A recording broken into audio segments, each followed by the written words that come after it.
दोस्तों, आपका स्वागत है सार के शॉर्ट हैंड चैनल पर। हरिभूमि न्यूज़पेपर से चिंतन का मैटर 80 वर्ड पर मिनट की स्पीड से शुरू होगा 5 सेकंड बाद।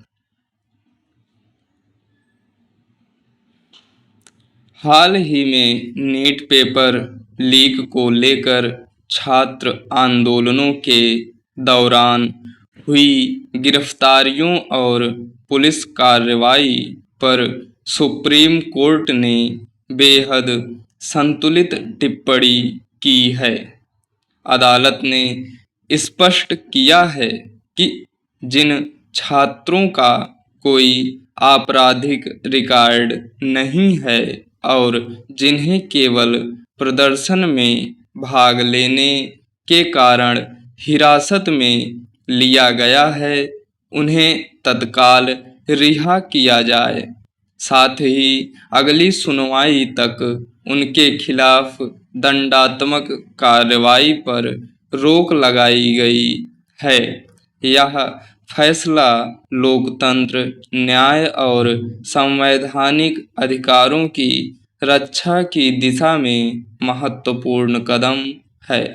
सुप्रीम कोर्ट ने केवल छात्रों को राहत देने तक खुद को सीमित नहीं रखा, बल्कि यह भी कहा कि प्रदर्शन के दौरान छात्रों और पुलिसकर्मियों दोनों के घायल होने की घटनाओं की निष्पक्ष जांच होनी चाहिए। इसके लिए अदालत ने डिजिटल साक्ष्यों, सीसीटीवी फुटेज, ड्रोन रिकॉर्डिंग और अन्य रिकॉर्ड को भी सुरक्षित रखने का निर्देश देकर यह संदेश दिया है कि न्याय तथ्यों के आधार पर होना चाहिए, न कि आरोपों और राजनीतिक दावों के आधार पर।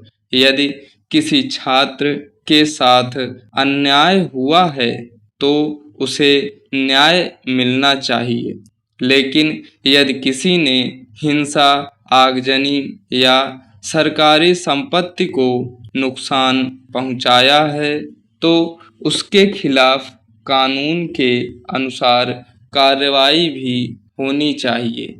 अदालत ने स्पष्ट किया है कि प्रदर्शनकारियों की निजी जानकारी या पहचान संबंधी विवरण किसी भी रूप में प्रकाशित नहीं किए जाए।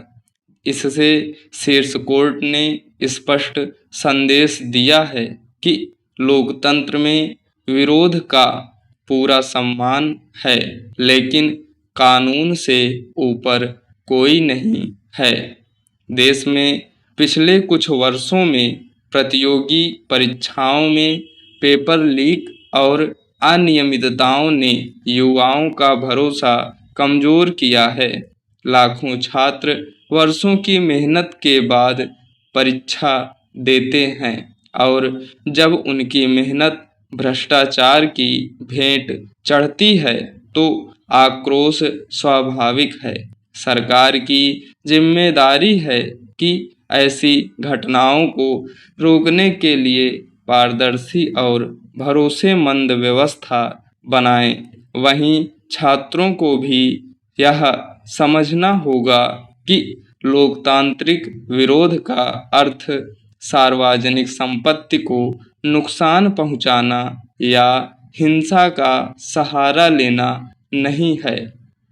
शांतिपूर्ण आंदोलन लोकतंत्र की ताकत है, जबकि हिंसा उसकी सबसे बड़ी कमजोरी।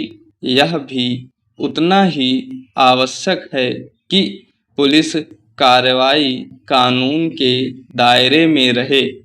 यदि कहीं अनावश्यक बल प्रयोग हुआ है या निर्दोष छात्रों को निशाना बनाया गया तो उसकी जवाबदेही तय होनी चाहिए। दूसरी ओर यदि जांच में यह सामने आता है कि हिंसा में बाहरी असामाजिक तत्व शामिल थे या कुछ लोगों ने आंदोलन की आड़ में अराजकता फैलाई तो उनके खिलाफ सख्त कार्रवाई में किसी प्रकार की नरमी नहीं बरती जानी चाहिए। सबसे बड़ी चिंता यह है कि हर बड़े छात्र आंदोलन के बाद असली मुद्दा पीछे छूट जाता है और बहस केवल राजनीति, आरोप प्रत्यारोप और पुलिस कार्रवाई तक सीमित होकर रह जाती है। यह स्थिति किसी भी लोकतांत्रिक व्यवस्था के लिए शुभ संकेत नहीं है। स्टॉप।